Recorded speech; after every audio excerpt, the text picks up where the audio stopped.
Bismillahirrahmanirrahim. Assalamu alaikum. I welcome you all in your own YouTube channel that is Right Way for Education. जैसा कि आप जानते हैं we are discussing about Jammu and Kashmir Reorganization Act 2019 जिसमें हमने देखा 5 schedules है 14 parts है और उन 14 पार्ट्स में 103 सेक्शंस है। तो हम इन्हीं 14 पार्ट्स के बारे में पढ़ रहे थे। उन 14 पार्ट्स में हमने क्या देखा, हम पढ़ रहे थे पार्ट नंबर थर्ड जिसके बारे में हमने सेक्शन नंबर 12 तक पढ़ा। तो इस पार्ट नंबर थर्ड में जो 8 से लेकर 57 तक जो सेक्शंस है वो हम एक एक करके डिस्कस कर रहे हैं। तो आज जो है हमने पढ़ने हैं सेक्शन नंबर 13। लेकिन पहले आप ये बात याद रखेंगे जो सेक्शन नंबर 13 से लेकर 56 तक है ये बात किसके बारे में करता है, ये बात करता है LG and legislative assembly of Jammu and Kashmir. किसके बारे में बात करता है, लेफ्टिनेंट गवर्नर लेजिस्लेटिव असेंबली जो होगी जम्मू एंड कश्मीर की, उसी के बारे में बात करते हैं। कौन से सेक्शन 13 से लेकर 56 तक। तो सुनो, जो हमारा सेक्शन 13 है ये क्या बोलता है, ये बोलता है वो प्रोविजंस, वो बातें जो अब तक थी किसमें, आर्टिकल 239 ए में।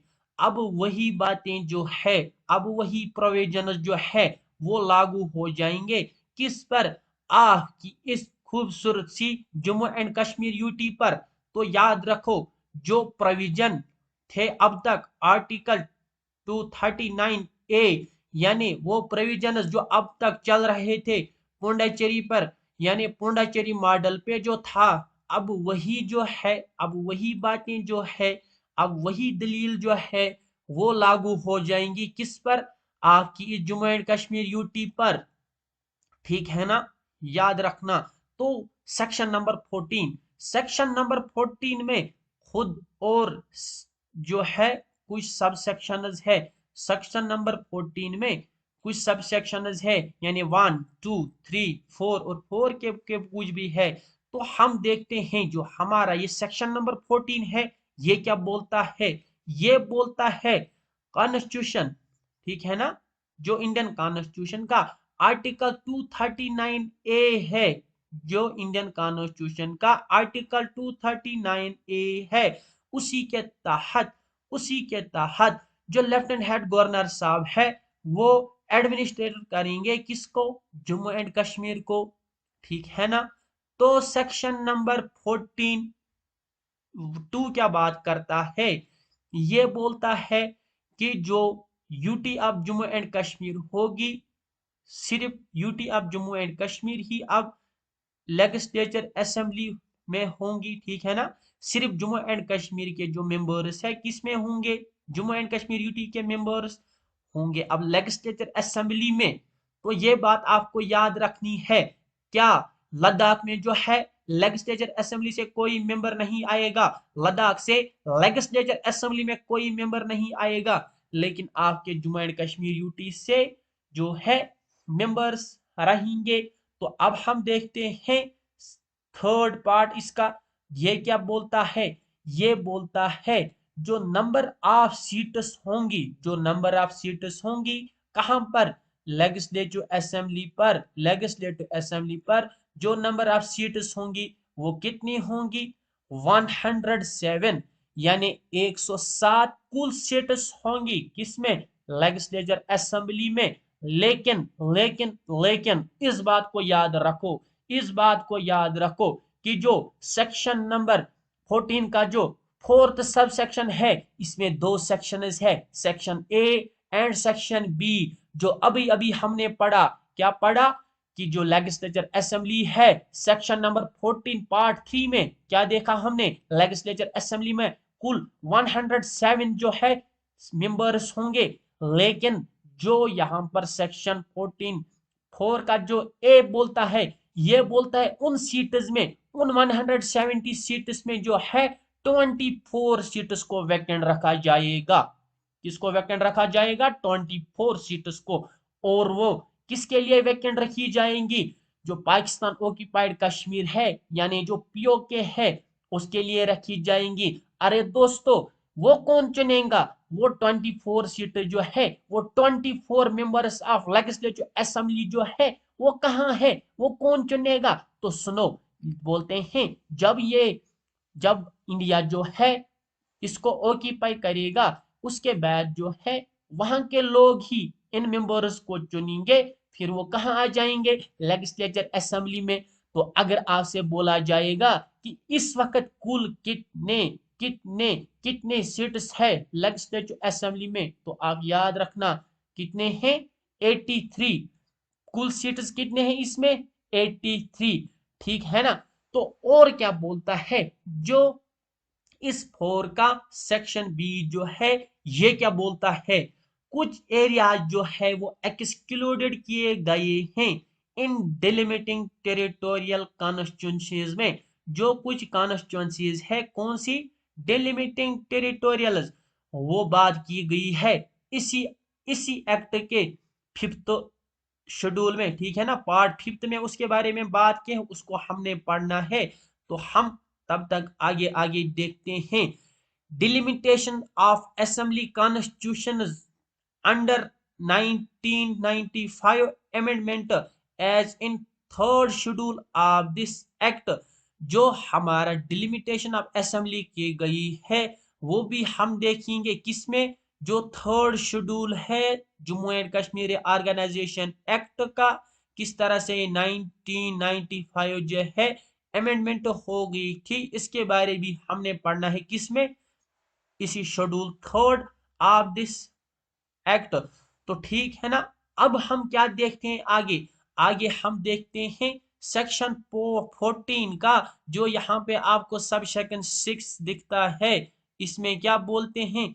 इसमें बोला जाता है कि सीट जो है रिजर्व रखी जाएगी किन के लिए? यानी रिजर्वेशन होगी जम्मू एंड कश्मीर में किन के लिए? वो होगी SCs एंड STs में, यानी SC ST वालों के लिए। ये खुशखबरी है कि आपके लिए रिजर्व रखे जाएंगे सीट्स। ठीक है ना? याद रखो, कहां पे? लेजिस्लेचर असेंबली में। ठीक है ना? लेकिन कहां पे? लेजिस्लेचर असेंबली में। ठीक है ना? याद रखना। तो अब हमने क्या है, आगे है सेक्शन नंबर 7। बात क्या करता है? बोलता है नंबर ऑफ सीट जो होंगी SC एंड STs की, तो उनको कैसे देखा जाएगा? जो पॉपुलेशन होगी SCs और STs की, उस पॉपुलेशन के हिसाब से रिजर्वेशन दी जाएगी। किनको? SCs और STs को। ये 14 पार्ट का जो सब सेक्शन 7 है बात करता है इसके बारे में। क्या बोलता है कि जो नंबर ऑफ सीट्स होंगी SCs और STs के लिए, ये कौन डिसाइड करेगा? ये डिसाइड करेगा SCs और STs की पॉपुलेशन। लेकिन किस पॉपुलेशन के हिसाब से दोस्तों? तो याद रखो, टोटल पॉपुलेशन देखी जाएगी किसमें? सेंसस जो 2011 की लास्ट सेंसस हो गई थी, उसी में जो होगा, जो पॉपुलेशन होगी उसी हिसाब से। ठीक है ना? तो अब हमारा बचता है सब सेक्शन 8 ऑफ 14। क्या बोलता है? ये बोलता है जो reservation of SCs and STs है, कहां पे? इन लेजिस्लेचर असेंबली। वो क्या होगी? वो सीज होगी। कब सीज होगी सर? वो सीज तब होगी जब हाउस ऑफ पीपुल यानी लोकसभा में जब जो है क्या होगा? SCs और STs को सीज किया जाएगा। उस वक्त इनकी भी रिजर्वेशन यहाँ पे खत्म हो जाएगी। ये कौन बोलता है? ये बोलता है इंडियन कॉन्स्टिट्यूशन का आर्टिकल 334। ठीक है ना? गौर से देखो, गौर से।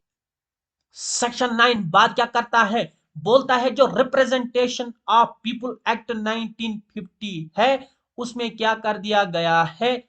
उस शेड्यूल में कर दिया गया है, कुछ बोला गया है उसमें, कोई अमेंडमेंट हो गया है। कौन सा? कि जो स्टेट्स में क्या किया गया है? एंट्री 10 को डिलीट कर दिया गया है। एंट्री 10 डिलीट कर दी गई है।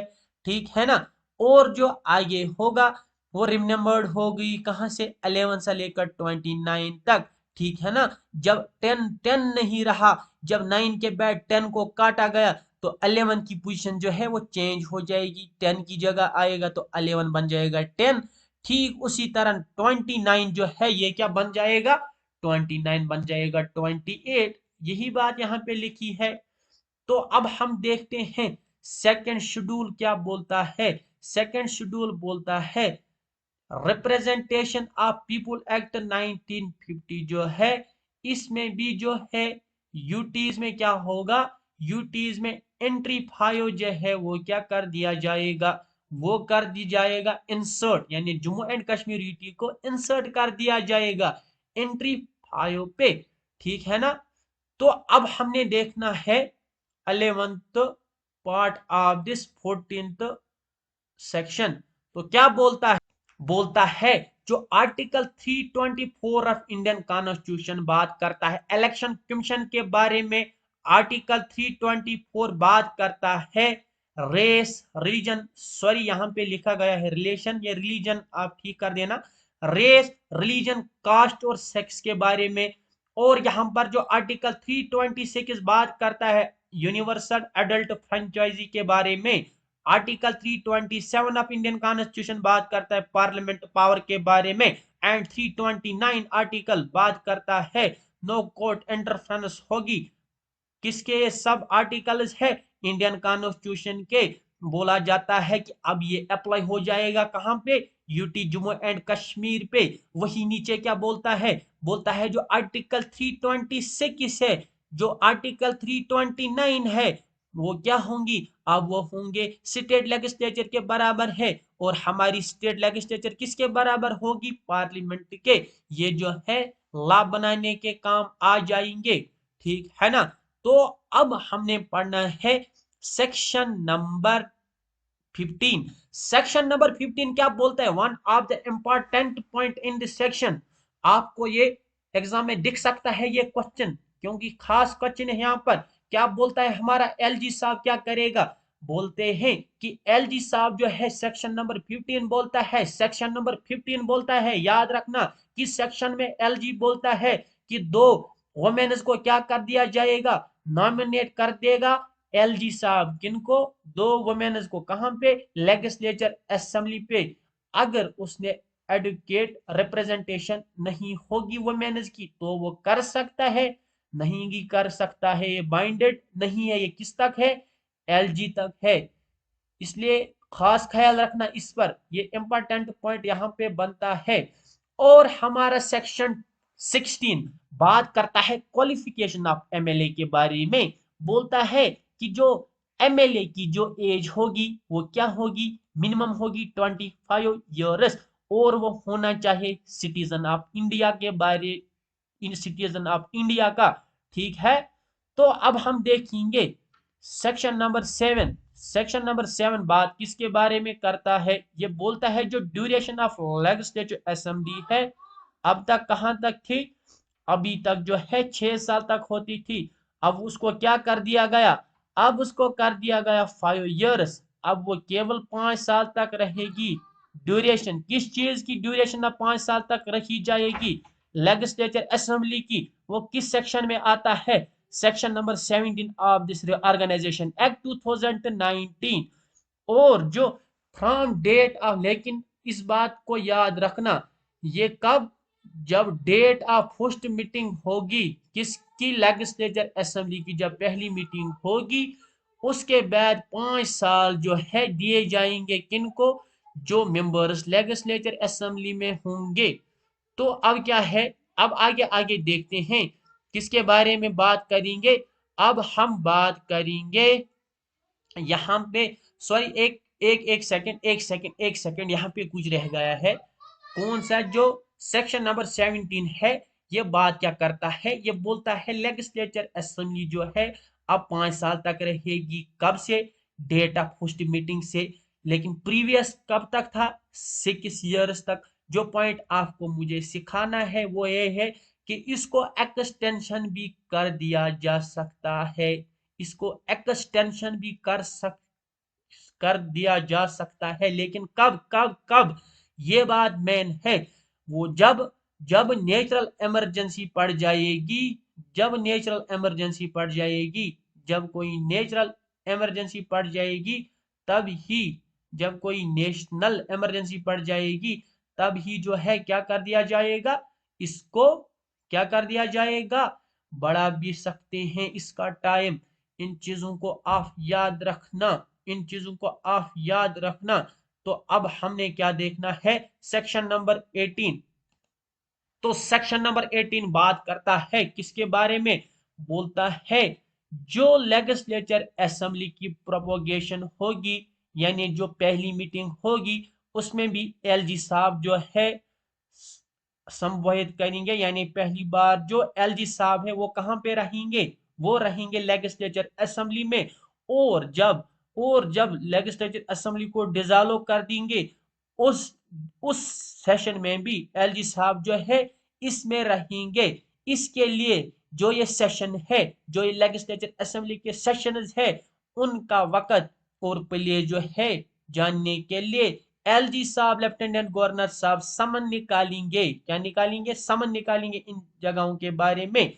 और जो सेशंस का गैप होगी, सेशंस की बेग एबो 6 मंथ्स नहीं होगी, विद इन 6 मंथ्स ही जो है सेशन बाय सेशन जो है सेशंस होंगे, किनके, लेजिस्लेचर असेंबली के जो सेशंस होते हैं।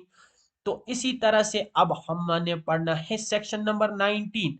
तो सेक्शन नंबर 19 किसके बारे में बात करता है, सेक्शन नंबर 19 बोलता है, क्या बोलता है, स्पीकर और डिप्टी स्पीकर को बना दिया जाएगा, किसको बना दिया जाएगा, स्पीकर एंड डिप्टी स्पीकर को। इसी सेक्शन 19 का जो सब सेक्शन 1 बात करता है, बोलता है कि लेजिस्लेचर असेंबली जो है चूज करेगी 2 मेंबर्स को, 2 मेंबर्स, कौन से 2 मेंबर्स को, जो लेजिस्लेचर असेंबली में ही मेंबर्स होंगे। एक को स्पीकर बना दिया जाएगा, दूसरे को डिप्टी स्पीकर बना दिया जाएगा। उसको कौन चूज करेगा, उन दोनों स्पीकर और डिप्टी स्पीकर को चूज करेगी लेजिस्लेचर असेंबली, ठीक है ना। तो अगर कोई इनमें से अगर कोई इनमें से एब्सेंट रहेगा, अगर इनमें कोई एब्सेंट रहेगा तो वैकेंट जो है लेजिस्लेचर असेंबली में जो है वैकेंट नहीं रहेगा, तो क्या कर दिया जाएगा, दूसरा स्पीकर रख दिया जाएगा इसी लेजिस्लेचर असेंबली के किसी मेंबर को। तो अब बात करते हैं सब सेक्शन 2 के बारे में। क्या बोलता है, बोलता है कि अगर अगर अगर अगर स्पीकर को रिजाइन करना है, वो क्या करेगा, वो रिजाइन लेटर लिखेगा, किसको, डिप्टी स्पीकर को, किसको लिखेगा, डिप्टी स्पीकर को। और वही अगर डिप्टी स्पीकर को रिजाइन लेटर लिखना है, वो किसको लिखेगा, वो लिखेगा मेरे दोस्तों स्पीकर को। इस तरह से वो रिजाइन दे सकते हैं। तो अब आगे क्या है, अगर किसी लेजिस्लेचर असेंबली के मेंबर को क्या करना है, अगर कोई लेजिस्लेचर असेंबली को रिमूव करना है तो क्या कर दिया जाएगा, कर दिया जाएगा simple majority of legislative assembly में जो मेंबर्स होंगे वो वोट करेंगे। उसके बाद एक नोटिस निकाल दी जाएगी, 14 डेज नोटिस, ठीक है ना।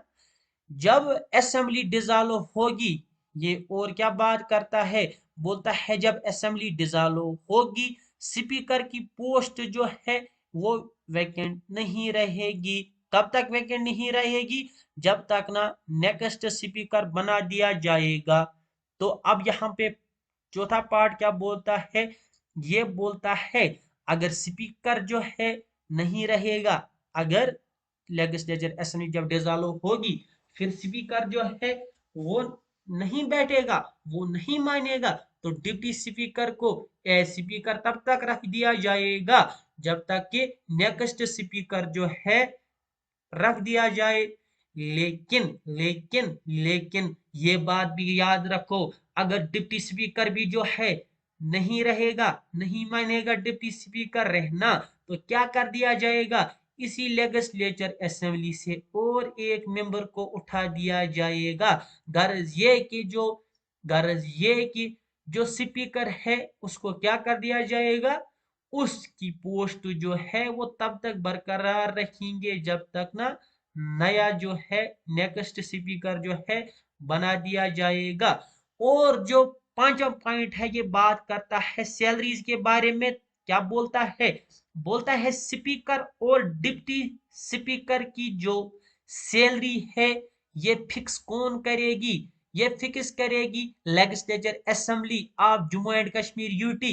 यानी यूटी की जो जम्मू कश्मीर यूटी की जो लेजिस्लेचर असेंबली होगी वो क्या करेगी, वो स्पीकर और डिप्टी स्पीकर की जो सैलरी है वो तय कौन करेगी, जम्मू एंड कश्मीर यूटी की जो लेजिस्लेचर असेंबली होगी वही। या कौन करेगा, एलजी एलजी बाय ऑर्डर में डिटरमाइन। यानी एलजी भी अपने ऑर्डर से जो है इसकी जो तनख्वाह है, इसकी जो सैलरी है रख सकता है।